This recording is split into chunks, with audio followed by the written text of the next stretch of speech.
हरिस्त्वामाराध्य प्रणतजनसौभाग्यजननी पुरानारी भूत्वा पुररिपुमपि क्षोभमनयत् स्मरोऽपि त्वां नत्वा रतिनयन लेह्येन वपुषा मुनीनामप्यन्तः प्रभवति हि मोहाय महताम्. మూడవ అధ్యాయం. శ్రీపాదుల లీలా వైభవం. పళనిస్వామి భార్యోపహతుడు. శ్రీపాదుల అనుగ్రహం వల్ల విచిత్రపురం నుండి విచిత్రంగా తప్పించుకొని నా ప్రయాణం కొనసాగించాను. 3 రోజులు నాకు అడగకుండానే భోజనం దొరికింది. 4వ నాడు ఒక గ్రామంలోని ఇంటి ముందు నిల్చొని భిక్ష అడిగాను. లోపల నుండి ఒక స్త్రీమూర్తి చాలా కోపంగా బయటికి వచ్చి, అన్నం లేదు సున్నం లేదు పో అని గదమాయించి సుడిగాలిలా లోపలికి వెళ్ళిపోయింది.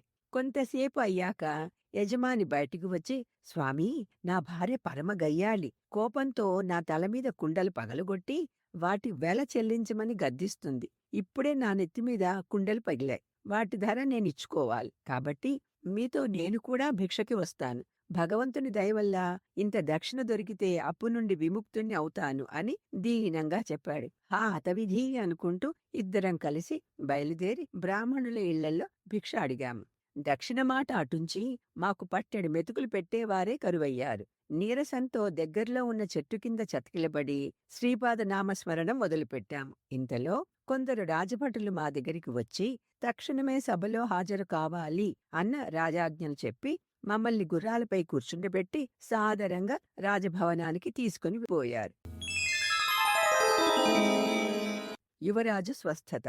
మీరు వెళ్లిన తరువాత యువరాజు మూర్ఛపోయి కొద్దిసేపటికి తేరుకొని అద్భుతమైన అందంతోనూ చక్కటి దేహకాంతితోనూ ప్రకాశిస్తున్న 16 ఏళ్ల యతి ఎవరో తన నోటిలో విభూతి వేశారని వారు శ్రీపాదులని చెబుతున్నారు. ఇదంతా ఏమిటి, వారెవరు వివరిస్తారా అని రాజు నన్ను అడిగారు. ప్రభూ, శ్రీపాదుల వారు దత్తావతారమని వినటమే తప్ప వారి గురించి నాకు పెద్దగా ఏమీ తెలియదు. వారి దర్శనం కోసమే నేను కురవపురం వెళ్తున్నాను అని నేను చెప్పాను.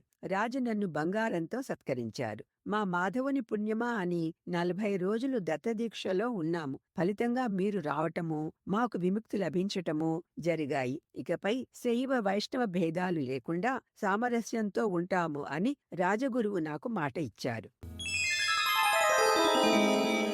మాధవుని నిరాడంబర జీవనం. మాతో మాధవుడు బయలుదేరాడు. నేను ఆ బంగారం అంతా బ్రాహ్మణుడికి ఇచ్చేశాను. ఆయన భార్యలో మార్పు వచ్చి దత్తభక్తురాలు అయింది. నేను మాధవుడు చిదంబరం వైపు మా ప్రయాణం సాగించాము. మాధవుని పూర్వీకులు గర్తపురి అంటే గుంటూరు, గర్తపురి మండలంలోని నంబూరు వాస్తవ్యులు, ప్రకాండ వేద పండితులు. మలయాళ దేశపు రాజు వీరిని తమ దేశానికి రావలసిందిగా ఆహ్వానించడంతో వీళ్లు మలయాళ దేశానికి వలసపోయి క్రమక్రమంగా అక్కడే స్థిర నివాసం ఏర్పరచుకున్నారు. వాళ్ళు మంత్ర తంత్ర యంత్ర విద్యలలో నిష్ణాతులు. కాని మాధవుడు మాత్రం నిరక్షర కుక్షి. చిన్నప్పుడే తల్లిదండ్రులు మరణించటంతో బ్రాహ్మణుల ఇళ్లలో వంట చేసి జీవితం గడుపుతున్నాడు. దత్తప్రభువులపై అపారమైన భక్తి శ్రద్ధలు. శ్రీపాదుల గురించి విని వారిని చూడాలని తపన పడుతున్నాడు. మేము చిదంబరం దగ్గర కొండగుహలో ఏకాంతంగా ఉన్న పళనిస్వామిని కలిశాం. మమ్మల్ని చూస్తూనే, అరే, మాధవ శంకరులు ఇద్దరూ కలిసి వచ్చారే అంటూ ఎంతో ఆప్యాయంగా లోపలికి తీసుకుని వెళ్లారు. శంకరా, నీవు విచిత్రపురంలో చెప్పిన కాణాద మహర్షి కణ సిద్ధాంతాన్ని వివరిస్తావా అంటూ నన్ను ప్రశ్నించారు. కణ సిద్ధాంతం. స్వామీ, క్షమించండి, నేను చెప్పిందంతా అప్రయత్నంగా వెలువడిందే తప్ప నాకు తెలిసింది కాదు అని వినయంగా జవాబు చెప్పాను. వారు నవ్వుతూ ఇలా వివరించారు. ఈ సృష్టి అంతా పరమాణువులతో నిర్మింపబడి ఉంది. వీటికంటే సూక్ష్మ కణాల ఉనికి వల్ల విద్యుల్లతలు వస్తూ ఉంటాయి. స్థూలమైన ఈ సూక్ష్మ కణాలు తమ కేంద్ర బిందువుని అనుసరించి మహావేగంతో తమ తమ కక్షలలో తిరుగుతూ ఉంటాయి. ఈ సూక్ష్మ కణాల కంటే సూక్ష్మమైన స్థితిలో ప్రాణుల భావోద్వేగ స్పందనలు ఉంటాయి. ఈ స్పందనల కంటే కూడా సూక్ష్మ స్థితిలో దత్తప్రభువులు ఉంటారు. ప్రతి కణాన్ని అనంత భాగాలుగా విభజిస్తే ఒక్కొక్క కణ భాగం శూన్య సమానం అవుతుంది. అనంతాలైన మహాశూన్యాల సంయోగ ఫలితమే ఈ చరాచర సృష్టి అని చెప్పి మరల గాయత్రి మంత్రం గురించి వివరిస్తూ అది 24 అక్షరాల 4 పాదాల మహామంత్రమని, పరో రజసి సావదోం అనేది 4వ పాదమని, ఈ మంత్రస్వరూపం శ్రీపాద శ్రీవల్లభుల నిర్గుణ పాదుకలే అని తెలిపారు. బ్రహ్మకమలాలు నాయనా, మానవుల స్థూల శరీరం 12 రకాల భేదాలు కలిగి ఉండి ద్వాదశాదిత్యులచే ప్రభావితం అవుతూ ఉంటుంది. అయితే శ్రీపాద శ్రీవల్లభులు ద్వాదశాదిత్యుల కంటే కూడా అతీతమైన వారు కాబట్టి వారి దివ్య శరీరం చిత్ర విచిత్రాలైన దివ్య స్పందనలను కలిగి ఉంటుంది. పీఠికాపురంలో అవతరించడానికి 108 సంవత్సరాలకి ముందే వారు శ్రీపాద శ్రీవల్లభ రూపంలో ఇక్కడికి వచ్చారు. హిమాలయాలలో యోగులు బదరీనారాయణుని బ్రహ్మకమలాలతో పూజిస్తూ ఉంటే ఆ పూలు ఒక్కొక్కటి ఇక్కడ శ్రీచరణుల పాదాలపై పడటం నేను కళ్ళారా చూశాను. ఈ బ్రహ్మకమలాలు హిమాలయాలలో సంవత్సరానికి ఒక్కసారి మాత్రమే పుష్పిస్తాయి. ఇవి వికసించేటప్పుడు అద్భుత పరిమళం వెదజల్లుతూ ఉంటాయి. ఇవి శరత్కాలం నుండి వసంతం వరకు బంచులోనే కూరుకుని ఉండి చైత్రంలో బయటకు రాగా గ్రీష్మమంతా మెల్లమెల్లగా విచ్చుకుంటూ అమరనాథులో అమరలింగేశ్వర స్వామి యొక్క హిమలింగ దర్శనం అయ్యే సమయానికి, అంటే శ్రావణ శుద్ధ పూర్ణిమ అర్ధరాత్రి సమయానికి పూర్తిగా విచ్చుకుంటాయి. వీటి దర్శనం వల్ల అన్ని పాపాలు పోతాయి అని వారు మాకు ఎన్నో కొత్త విషయాలు చెప్పారు. తర్వాత తాము 10 రోజుల దీక్షలో తపస్సమాధిలో ఉంటామని, ప్రశాంతంగా భక్తులకు దర్శనం చేయించమని, ఎవరైనా భక్తులు పాము కాటుతో మరణించిన వారిని తీసుకొని వచ్చినట్లయితే శాస్త్ర ప్రకారం పూడ్చిపెట్టటం కాని లేదా నదీ ప్రవాహంలో వదిలివేయమని కాని చెప్పమని మాకు ఆదేశాలనిచ్చి ఆయన సమాధిలోకి వెళ్లారు. మాధవుని మృతి. మేము వారి ఆదేశాన్ని అక్షరాల పాటించటం మొదలుపెట్టాం. భక్తులు ఇచ్చిన సంభారాలతో మాకు వంట చేస్తానని చెప్పి మాధవుడు దగ్గరలో పడి ఉన్న కొబ్బరి మట్ట తీసుకురావడానికి వెళ్లి మట్ట కింద ఉన్న పాము కాటు వేయటంతో మరణించాడు.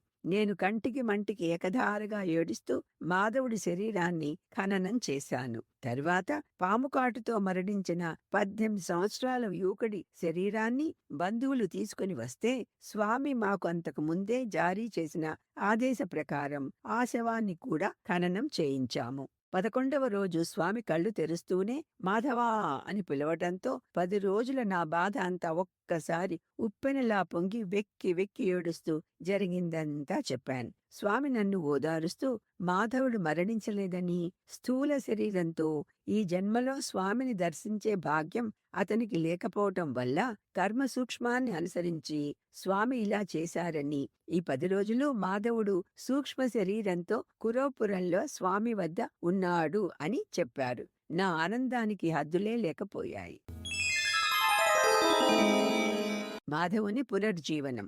వారి ఆజ్ఞ మేరకు మాధవుని శరీరాన్ని బయటికి తీసి దక్షిణ దిక్కున ఉన్న తాటి చెట్ల దగ్గరికి వెళ్లి, మాధవుని కరిచిన ఓ నాగరాజమా, శ్రీపాదుల ఆజ్ఞ మేరకు నీవు పళనిస్వామి దగ్గరకు రావాలి అంటూ గట్టిగా అరిచి చెప్పాం. వారి శవానికి 4 వైపులా 4 గవ్వలు ఉంచి ఏదో ధ్యానం చేశారు. గవ్వలు ఆకాశంలో రువ్వున ఎగిలిపోయాయి. కొద్దిసేపటికి పాము చాలా అసహనంగా బుసలు కొడుతూ వచ్చింది. దాని పడగకి 4 వైపులా గవ్వలు గుచ్చుకొని దాన్ని లాక్కొని వచ్చినట్లుగా అనిపించింది. స్వామి ఆజ్ఞను పాటిస్తూ ఆ పాము తాను కాటు వేసిన చోటు నుండి విషం లాగివేసింది. అప్పటి వరకు అసహనంగా ఉన్న పాము పళనిస్వామి దానిపై నీళ్లు చల్లటంతో శాంతించి నమస్కరించి వెళ్ళిపోయింది. సర్పవృత్తాంతము అన్నదాన మహిమ. ఈ పాము పూర్వజన్మలో ఒక స్త్రీ. కొంత పాపం చేసింది కానీ ఒక దత్తభక్తుడికి అన్నం పెట్టటం వల్ల కొంత పుణ్యం కూడా సంపాదించింది. చనిపోయిన తరువాత చిత్రగుప్తుడు నీ పాప ఫలాన్ని తగ్గించి పుణ్యఫలాన్ని పెంచమని శ్రీపాదులు మాకు ఆదేశం ఇచ్చారు. ముందుగా దేన్ని అనుభవిస్తావు, పాపఫలమా పుణ్యఫలమా అని ప్రశ్నించినప్పుడు ఆ స్త్రీ పాపఫలం కొద్దిగానే ఉంది కాబట్టి అదే అనుభవించడానికి సిద్ధపడటంతో ఈ పాము జన్మ లభించింది. కాని పూర్వపు రజోగుణం ఇంకా మిగిలి ఉన్నందువల్ల కనిపించిన వారినల్లా కాటువేస్తూ తిరిగి పాపం మూటకట్టుకుంది. కాని మాధవుని వంటి ఉత్తమ వ్యక్తిని కాటువేయటం వల్ల శ్రీపాదుల అనుగ్రహం వల్ల పాపం నశించి పుణ్యలోకాలకు చేరింది అని స్వామి వివరించారు. మాధవునికి దత్త సాన్నిధ్యం. తరువాత దత్తుడు అన్నదాన ప్రియుడని యోగ్యులకు అన్నదానం చేసినట్లయితే ఆ అన్నసారంలోని కొంత భాగం మనస్సుగా మారి అన్నదాత మనసు, బుద్ధి, చిత్తం, శరీరాలను శుభస్పందనలతో నింపుతుంది అని, దానివల్ల సృష్టిలోని పదార్థాలను ఆకర్షించే శక్తి పెరుగుతుందని, వస్తు సమృద్ధినే లక్ష్మీ కటాక్షం అంటారని చెప్పారు. మాధవునికి స్పృహ వచ్చింది. అతడు తన అనుభవం ఇలా చెప్పాడు. నేను సూక్ష్మరూపంలో కురవపురం వెళ్లి స్వామిని దర్శించాను. వారు మూర్తీభవించిన కరుణలా ఉన్నారు. వారు నన్ను దీవి మధ్య భాగానికి వెళ్లమని ఆదేశించారు. నేను మధ్యభాగపు లోతుల్లోకి వెళ్ళాను. నేను సూక్ష్మ శరీరంతో ఉండటం వల్ల కేవలం సూక్ష్మ శరీరులకే కనిపించాను. అక్కడ ఎన్నో భవనాలు, కొన్ని వేల పాములు ఉన్నాయి. ప్రభువు 1000 పడగల ఆదిశేషుడిపై విష్ణువులా పడుకొని ఉన్నారు. నా పక్కనే కూర్చొని ఉన్న ఒక పాము ప్రభువు అత్రి అనసూయల పుత్రుడైన దత్తుడని, గోరక్షానాథునికి క్రియాయోగం నేర్పించారని, జ్ఞానేశ్వరునికి నిరాకార యోగి రూపంలో దర్శనమిచ్చారు అని చెప్పింది. 1000 సంవత్సరాల పాటు రాజ్యం పాలించిన దత్తులు గుప్తంగా ఉండాలనుకుని నదీ గర్భంలోకి ప్రవేశించారు. భక్తులందరూ వారి కోసం ఒడ్డున వేచి ఉండగా కొన్ని సంవత్సరాల తరువాత తమ పక్కన విలాసవతి వలె ఉన్న ఒక స్త్రీతో, చేతిలో మధుపాత్రతో నీటి నుండి బయటికి వచ్చారు. ఇలాంటి వారిన ఇంతకాలం పూజించాము అనుకుంటూ మేము వెనుతిరిగాము. కాని వారు మాయమైన వెంటనే మాకు జ్ఞానోదయమై ఆ మాత అనఘ అని, వారి చేతిలోని పానీయం అమృతం అని తెలుసుకుని పశ్చాత్తాపం చెంది కఠిన తపస్సు చేసి స్వామిని మెప్పించి శ్రీపాద శ్రీవల్లభుని అవతారం వరంగా పొందాము అని ఇంకొక పాము చెప్పింది. మొదటి పాము జ్యోతి రామలింగ స్వామిలా అవతరిస్తుంది అని, రెండవ పాము సదాశివ బ్రహ్మేంద్రునిలా పుట్టి ఎన్నో లీలలు చూపిస్తుంది అని స్వామి నాతో చెప్పారు. తరువాత నన్ను పీఠికాపురంలో తన పాదుకలు ఎక్కడ ప్రతిష్ఠించారో దాని కింద పాతాళంలో కాలనాగుల్ని చూసి రమ్మని చెప్పారు. ఈ విధంగా మాధవుడు వివరించుతూ ఉండగా పళనిస్వామి మధ్యలోనే ఆపి, మాధవ, ఈ ప్రసంగాలు తరువాత కొనసాగించవచ్చు. మనం వెంటనే స్నానాలు చేసి ధ్యానం చేసుకోవాలి. ఇది స్వామివారి ఆజ్ఞ అని చెప్పారు. శ్రీపాదరాజం శరణం ప్రపద్యే. ధనుః పుష్పం మౌర్వే మధుకరమయీ పంచవిసికాః వసంతః సామంతో మలయమరుదాయోదనరథః తథాప్యేకः సర్వం హిమగిరిసుతే కామపి కృపాం అపాంగాతే లబ్ధ్వా జగదిదమనంగో విజయతే.